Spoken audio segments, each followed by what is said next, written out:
મહારાષ્ટ્રમાં વરસાદથી ભૂસ્ખલન, 2ના મોત, 12 રાજ્યોમાં ભારે વરસાદનું એલર્ટ. ચોમાસું ગુજરાત પહોંચ્યું, યુપી બિહારમાં તીવ્ર હીટવેવની ચેતવણી.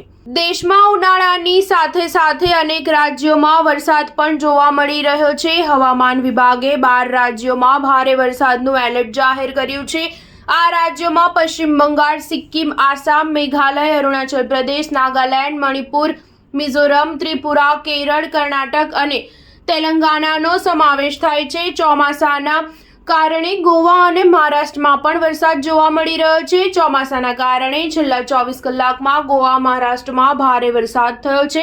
મહારાષ્ટ્રના થાણે જિલ્લામાં કલ્યાણ અહેમદનગર હાઈવે પર માલશેજ ઘાટ પર ભારે વરસાદને કારણે ભૂસ્ખલન થયું હતું, જેના કારણે ટેકરી પરથી એક મોટો પથ્થર ઓટો રિક્ષા પર પડ્યો હતો.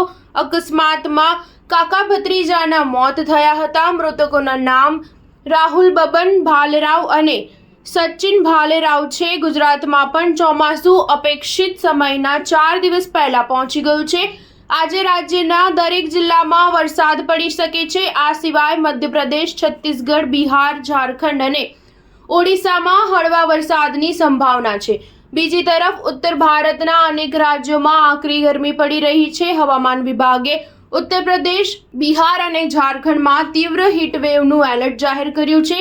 તે જ સમયે ઉત્તરાખંડ, પંજાબ, હરિયાણા, દિલ્હી, ઓડિશા, હિમાચલ પ્રદેશ, જમ્મુ કાશ્મીર, મધ્યપ્રદેશ અને રાજસ્થાનમાં પણ હીટવેવની ચેતવણી જારી કરવામાં આવી છે. મંગળવારે ગુજરાતમાં ચોમાસું પહોંચી ગયું છે. આ વખતે તે 4 દિવસ પહેલા જ રાજ્યમાં ત્રાટક્યું છે. હવામાન વિભાગના જણાવ્યા અનુસાર ચોમાસાની ઉત્તરીય મર્યાદા રાજ્યના દક્ષિણ ભાગમાં આવેલા નવસારી જિલ્લામાંથી પસાર થઈ હતી. આઈએમડી અમદાવાદના વૈજ્ઞાનિક રામાશ્રય યાદવે જણાવ્યું હતું કે સામાન્ય રીતે ચોમાસું 15 જૂન સુધીમાં ગુજરાતમાં પહોંચે છે. સ્ટાર ન્યૂઝ 7 હંમેશા સચ્ચાઈની સાથે.